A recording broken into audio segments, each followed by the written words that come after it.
নমস্কার বন্ধুরা, আমি মৌটুসী গড়াই। আশা করি আপনারা সবাই খুব ভালো আছেন এবং আমিও খুবই ভালো আছি। তো আজকে আমরা যাব এখানকার একটি খুবই জাগ্রত মন্দিরে পুজো দিতে। কোথায় সেই মায়ের মন্দির, চলুন যাওয়া যাক। আমি আর ঠাকুমা এখানে টোটোয় উঠে পড়েছি মন্দিরের উদ্দেশ্যে। আমরা যাচ্ছিলাম রাজবলহাট। জায়গাটি হচ্ছে পশ্চিমবঙ্গের হুগলি জেলায় জাঙ্গিপাড়া ব্লকে। হরিপাল স্টেশন থেকে জাঙ্গিপাড়া বাস, ট্রেকার সবই আসে। বাসে আসলে একদম রাজবলহাট পর্যন্ত যাওয়া যাবে। এখানে মা রাজবল্লভী মায়ের মন্দির আছে। মন্দিরটি 1346 সালে প্রতিষ্ঠিত হয়েছিল। কত পুরনো মন্দির বুঝতেই পারছেন। এখানে মন্দিরের প্রবেশপথ থেকে আমরা ঢুকে পড়লাম। আমরা পেছনের দিক থেকেই ঢুকেছিলাম, যেহেতু আমাদের টিকিট কাটার ব্যাপার ছিল। এখানে মায়ের প্রসাদ খাওয়ানো হয়। প্রসাদের জন্য আগে থেকে টিকিট কেটে রাখতে হয়, বা ওখানে গিয়েও প্রসাদের টিকিট কাটা যায়।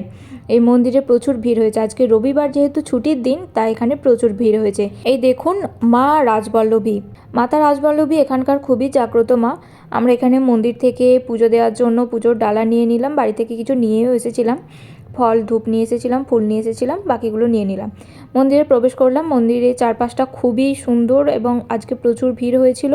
কিছুদিন আগে দাদাগিরিতে কিন্তু এই মাতা রাজবল্লভীকে নিয়ে একটা প্রশ্ন দিয়েছিল যে পশ্চিমবঙ্গের কোন জেলার মধ্যে শ্বেতপাথরের মা রাজবল্লভীর মূর্তি আছে।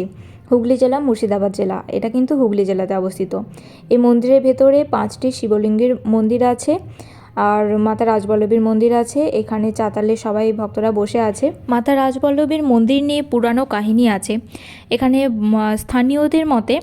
স্থানীয়দের কাছে শুনতে পাওয়া যায় যে এই মন্দিরের উৎপত্তি কাহিনী নিয়ে। বর্ধমানের এক বাড়িতে মারওয়াড়ি কন্যা হিসেবে ছিলেন এই মা। সেই কন্যা ওই বাড়ি থেকে বেরিয়ে আসার জন্য বলতেন। সেই কথা শুনে বা সে কথা মজা করে ওই মালিক একদিন বলেন যে বেরিয়ে যাবি করছিস তো চলে যা, কোথায় যাবি চলে যা। এই কথা শুনে ওই কন্যা বেরিয়ে পড়ে বাড়ি থেকে এবং পথে এক শাঁখারির সাথে দেখা হয় এবং তার কাছ থেকে শাঁখা পড়ে এবং বলে ওই শাঁখারিকে যে ওই বাড়ির মালিকের কাছ থেকে টাকা নিয়ে নিতে। বাড়ির মালিক শাঁখারির কথা সত্যতা যাচাই করার জন্য সেই স্থানে আসেন এবং দেখেন যে জলের ওপর ওই শাঁখা পড়া অবস্থায় শুধুমাত্র দুটো হাত বাইরে বেরিয়ে আছে দেখা যাচ্ছে। তারপর এই রাজবলহাটের দিঘির মধ্যে ওই অবস্থায় শাঁখা পড়া যে দুটি হাত, সেই দুটি হাত দেখা যাচ্ছে। তারপর এখানকার এক ব্রাহ্মণ স্বপ্নাদেশ পেয়ে এই মাতা রাজবল্লভীর মন্দির প্রতিষ্ঠা করেন।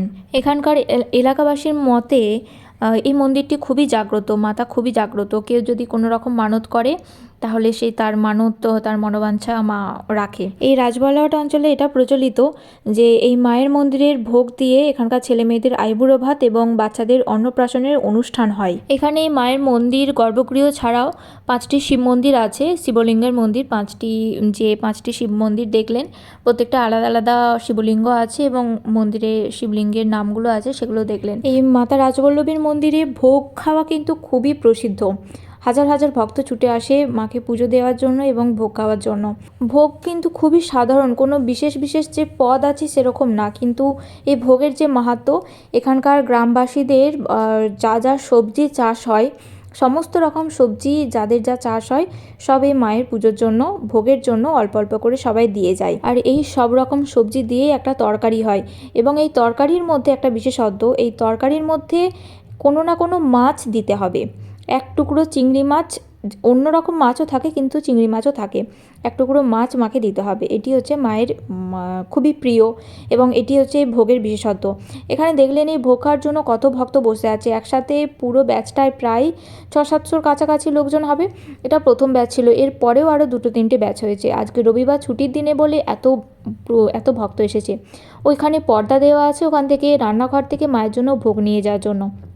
ভোগ নিবেদন করার সময় যখন নিয়ে যাবে ব্রাহ্মণ, তখন কাউকে দেখতে নেই, ওই জন্য পর্দা দেওয়া আছে। এখানে স্টিলের থালার ব্যবস্থা করা হয়েছে, থালার মধ্যে ভোগ, ভাত, ডাল আর এই তরকারি। এই যে তরকারিটা সব রকম সবজি দিয়ে তরকারি এবং তার মধ্যে মাছ থাকবে এবং পায়েস। খুবই সাধারণ ভোগ, কিন্তু এই ভোগের এত মাহাত্ম্য, তার জন্য এত ভক্ত ছুটে আসে ভোগ খাওয়ার জন্য এবং মাকে একদণ্ড দেখার জন্য। মায়ের বিগ্রহটা খুবই সুন্দর। আমরা যখন এসে পুজো দিয়েছিলাম তখন ভোগ নিবেদনের আগে তখন একরকম মা পোশাক পরেছিল এবং পরে মাকে একরকম পোশাক পরানো হয়েছে। এটা দেখুন, মাকে ভোগ নিবেদনের পরে মাকে অন্য পোশাক পরানো হয়েছে, বেনারসি শাড়ি পরানো হয়েছে। মায়ের শাড়ি কিন্তু 14 হাতের শাড়ি থাকে, 12 হাতের নয়, 14 হাতের। যারা মানত করে তারা আলাদা করে 14 হাতের শাড়ি মায়ের জন্য নিয়ে আসে। মাকে রূপোর থালা বাসনে করে প্রসাদ নিবেদন করা হয় এবং মায়ের গায়ে সমস্ত রূপো এবং সোনা এবং আরও অনেক ধাতুর গয়না আছে। এখানে মন্দির চত্বরে অনেক দোকান এখন তৈরি হয়েছে, আগে অনেক অনেক বছর আগে সমস্ত ছিল না, এখন তৈরি হয়েছে। এই সেই দিঘি, রাজবল্লভার দিঘির ঘাট বলা হয়, এই দিঘিতেই মাকে পাওয়া গিয়েছিল। আজকে এই রাজবল্লভী মায়ের মন্দির পরিদর্শন করে খুবই ভালো লাগলো, সারাদিনটা খুব সুন্দরভাবে কেটেছে। তো আজকের মতো ভিডিওটি এখানেই শেষ করলাম। আপনারাও দেখতে পারলেন এবং যদি সময় থাকে তাহলে মন্দির পরিদর্শন করতে আসবেন। দেখা হচ্ছে আবার পরবর্তী ভিডিওতে। ধন্যবাদ।